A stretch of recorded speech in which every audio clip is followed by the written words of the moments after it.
In this episode, we react to Drake's accusations that the Universal Music Group and Spotify conspired to illegally boost Kendrick Lamar's "Not Like Us" hit single this year. Later on, we'll also consider whether the label ultra-processed foods is being used too generally, specifically in reference to things like meat substitutes, like Impossible or Beyond Burgers. And lastly, we'll weigh in on the controversy involving Trinity Rodman and her father, which, quote, is by blood but nothing else, Dennis Rodman.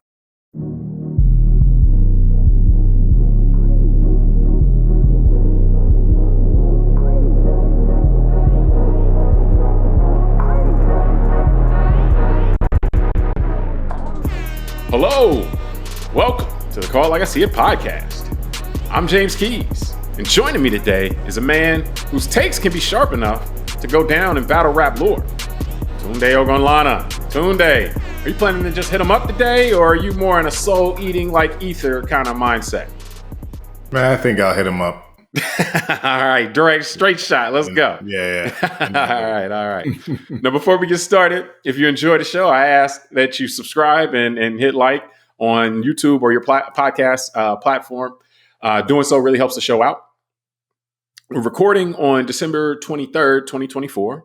And over the last month, we've seen legal filings exchanged between Drake, Universal Music Group, who's the distributor of Kendrick Lamar's 2024 Not Like Us hit single, and Spotify. It's not a full lawsuit yet, but essentially the filings are a part of an effort by Drake to really dig into, when legal parlance, take discovery, but really dig into from a factual standpoint and investigate whether Universal and Spotify work together to inflate the profile and the numbers of Not Like Us, which was, Lamar's big, huge single, one of the biggest songs of 2024. And using things like bots and payola, like payola being the old school way and then bots being kind of a new school way. Now, Universal and Spotify have denied these allegations. And then in addition to this, Drake's also alleging defamation. But for this discussion, we're going to really focus more on the kind of illegal boosting claims. So Tunde, to get us started, just your initial thoughts, on Drake accusing Universal and Spotify to boost Not Like Us in ways that are kind of underhanded or just kind of, it wasn't organic, so to speak. Yeah, I find this, look, it's interesting because like you said, the word is accusation. Yes. So that's what makes it interesting. Obviously, he has a right to bring a case like this if he feels that they have done something nefarious behind the scenes. Obviously, in this case, with the algorithms.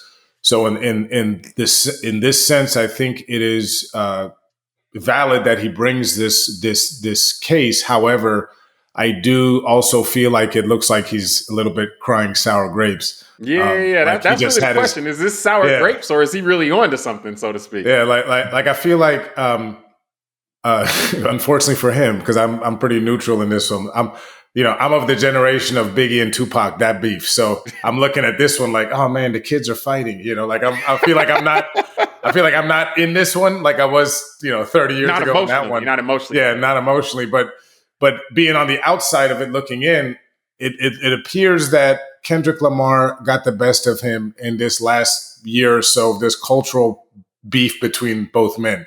Yeah. And that this may be Drake's way of, instead of accepting the loss and moving on and coming back to fight another day if you wanted to, or just, taking surrender as your tactic and just being done with it.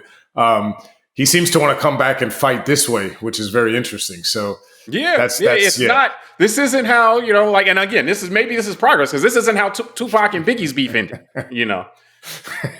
That's interesting. I guess that is progress. Yeah, they're not shooting each other. This is very 21st century. Now they're all wealthy enough just to get a bunch of lawyers. I guess this is progress. Move it to the courts now. That's what's going to happen with rap beats. Rap beats is they go out of the streets and to the court. No, you're right. So. Rap has matured now. It's now white collar. So yeah, it's all corporate. No, that's funny. And I'll tell you this, like my initial kind of thought on this was like, why would Drake want to keep this stuff in the headlines? Like he took the L, from a perception and just kind of numbers standpoint. And so you would think he would want to just kind of move the discussion past this, come out with some new music that was good, and, then kind of reclaim whatever he was doing or try to get back on the trajectory he was on already. But it hit the nature of the allegations really hit me a little different in this sense. Like, it's very specific without him having actual evidence. Meaning, like, it's not like he has the smoking gun saying, yeah, here's the email from the guy at Spotify saying, okay, yeah, we rigged it so that everybody's Spotify, this is going to be the song that comes up, in the top first 5 songs of Explore or whatever, whatever like that. So he doesn't have like the specific smoking gun, but they're very specific allegations. So what it made me think, maybe this dude is a whistleblower in this sense more so. I'm sure there's sour grapes involved here, but maybe this is the stuff that he's aware of. Universal is his record label too. Maybe he's aware of kind of how you can go about Universal and or Spotify or and whoever else goes about inflating numbers and boosting the profile of using underhand tactics or tactics that aren't legal. This is how they do it. So he might be like, oh, well, we were doing this together. They were doing this for me for all these years. And this is what they explained to me that they were doing. Maybe they did this for Kendrick in this instance. They used, they turned this lion as beast and then turned it against me.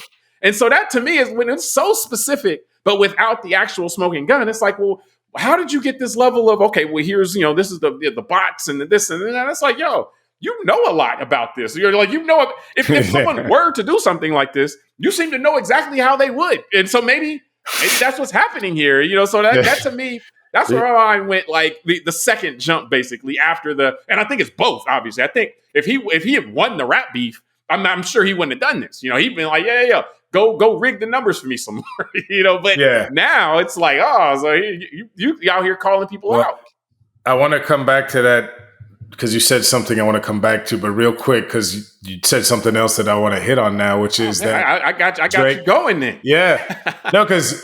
It made me think of Elon Musk buying Twitter when you said that just now about Drake, which is because it's something similar. You're right. If it's kind of the game, which is Elon Musk makes the public claim that he was buying Twitter because they were messing around with free speech, right? Yeah, and they were manipulating the algorithms and all that. Yeah. And then he buys it, and he does exactly the same thing, but he amps it publicly. Up. Yeah, but just publicly. I'll show you how to manipulate the algorithm. He was like, let me show you guys how to actually do this properly and not even hide it. Yeah. So you're right. Maybe there's something there where he, just like Elon Musk, he understood the nature of these systems, the AI system, the algorithms, all that, and he understood that. Well, now, since I'm on the outside now and I don't have my hands on it, I can't control it and manipulate it the way I want. The difference is... Well, specifically, it's being used against me instead of to my benefit. Correct. And the difference is Elon Musk, being the wealthiest guy in the world, could have afforded to spend $44 billion and just buy the whole platform. Yeah. Drake can't buy UMG and the whole music industry, and Spotify and all that. Yeah. So, but if he could, maybe he would behave like that and just say, let me buy Spotify and then let me just tweak the algorithm and it's going to be, because think about it, you got to opt out of getting Elon Musk's posts now if you're on X or Twitter. This guy Drake could have done it where if you got a Spotify account, you're forced to get all his music in your thing, whether you want it or not, right? Like it's an interesting thing about being this gatekeeper, right? To this information. Well, that to me.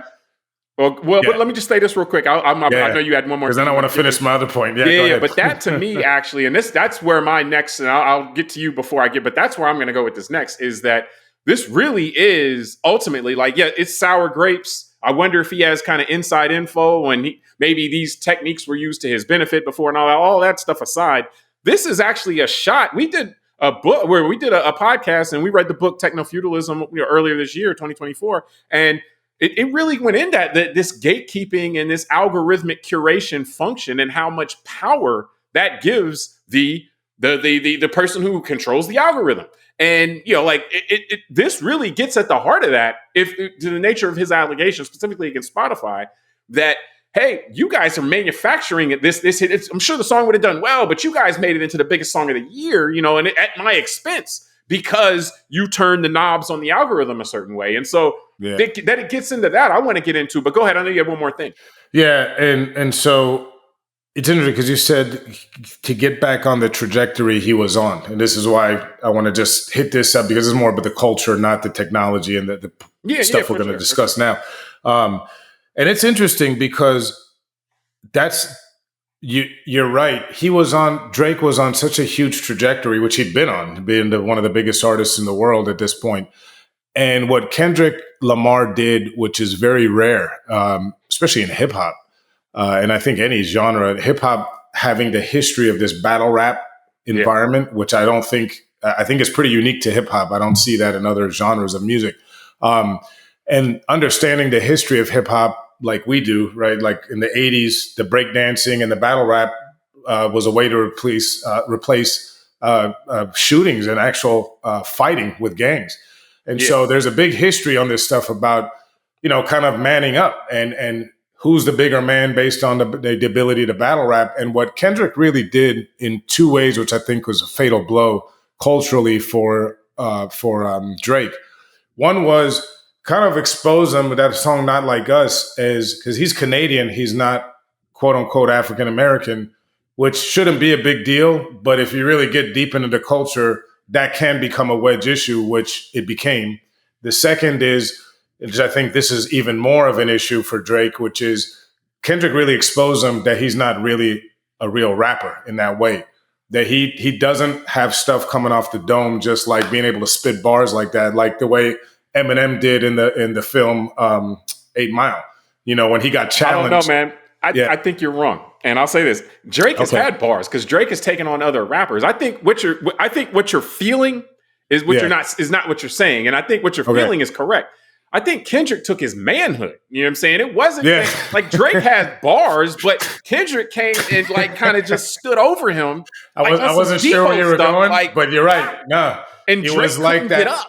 You know what I'm saying? And so now Drake has a hard time being the man. Like rapping is a lot of machismo and bravado, and like Drake, it's like we don't believe you from the culture now. Like it's just like no, you know what it is, bro. So that's what I think really is what you're observing. It's that famous, you're right. It's that photograph of Muhammad Ali over the dude. And it's just like, wow, okay.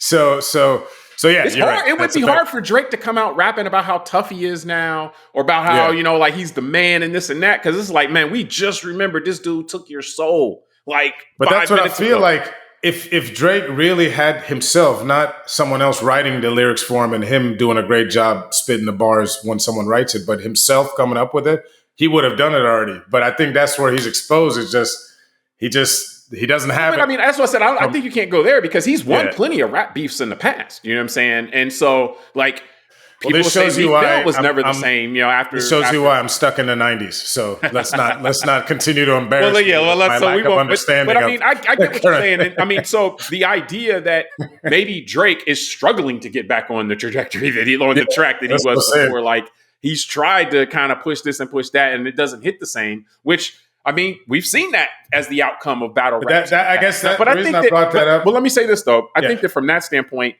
It just hasn't been enough time. Like I think that in 3 or 4 years, I mean, I'm sure if he continues to do what he's doing, he can get maybe not. I mean, he was on a trajectory that was, like very, sky high before. So, but I'm sure he can get back on a good trajectory in a few years. But right now, it's been so quick. Well, let's see. So soon after that, you kind of got to let it pass a little bit. Like even I remember when Jay-Z and Nas went at it. Like Nas, and Jay-Z both, it kind of shook them up a little bit, and they both had to continue on their tracks and.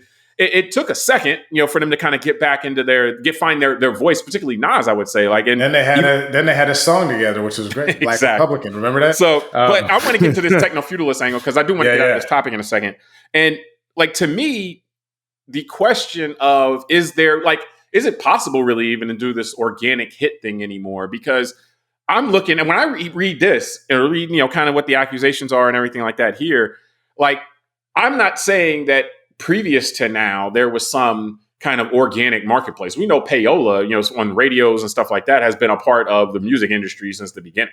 Record labels going around trying to get certain songs spun more and everything like that. I would think, like there is because of the marketplace, because the radio station if it competes with another radio station that want you to turn, they're going to play the stuff that people don't turn off or people want to hear the most. So the competition element, I hope, was there more, but.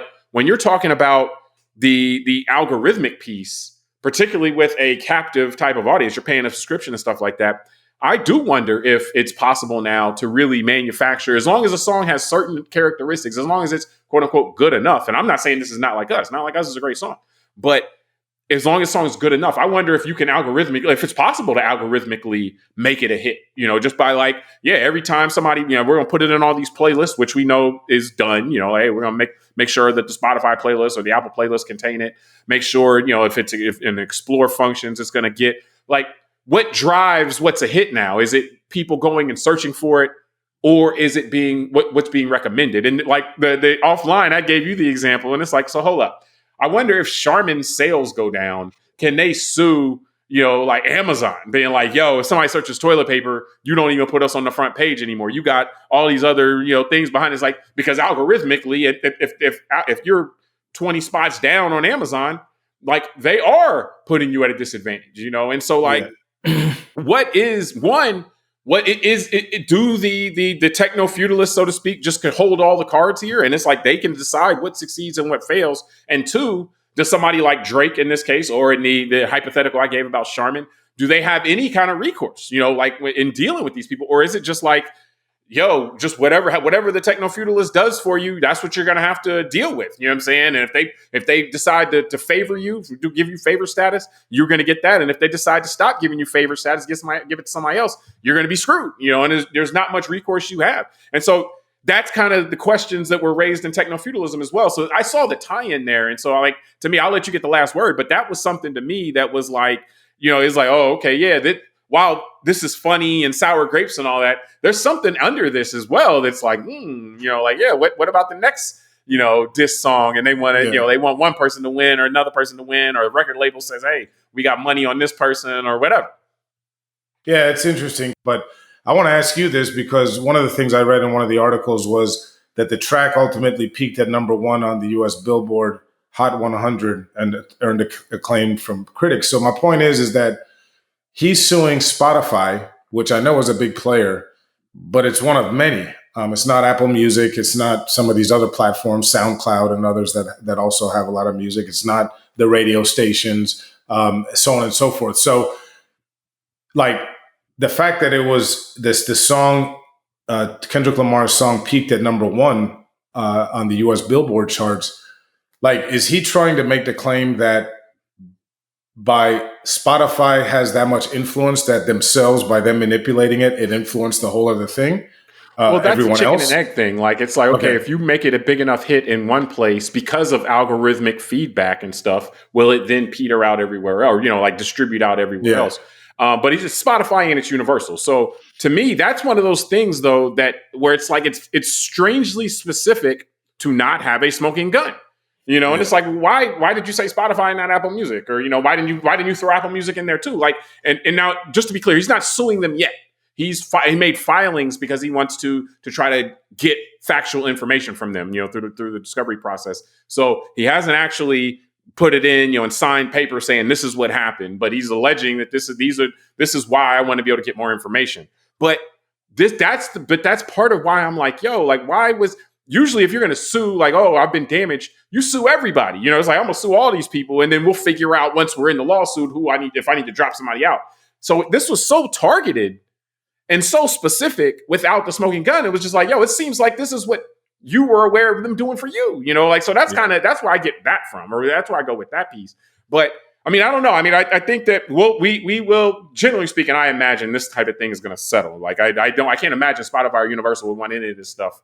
Whatever, if it was innocuous or if it was, as bad as Drake is alleging or worse, I don't think they want that stuff out publicly anyway. So I don't know that we will find out, but it's just an interesting shot across the bow, because it seems like a shot across the bow from somebody who knows where the bodies are buried, because of how specific it is. And yeah, I think you guys did this, and this. And they're well, where's your proof? And it's well, no, let me go read your emails and I'll find the proof. It's how do you know exactly what to look for in these emails? Seems like a shot across the bow from a guy that lost his manhood. That's what. Hey, maybe it's both. It's both. A guy with nothing to lose who knows where the bodies are buried, or feels like he has nothing to lose. So, but I think we can wrap this topic from there. We appreciate everyone for joining us on this topic. Check us out. We got a couple more topics coming today, and we'll talk to you then.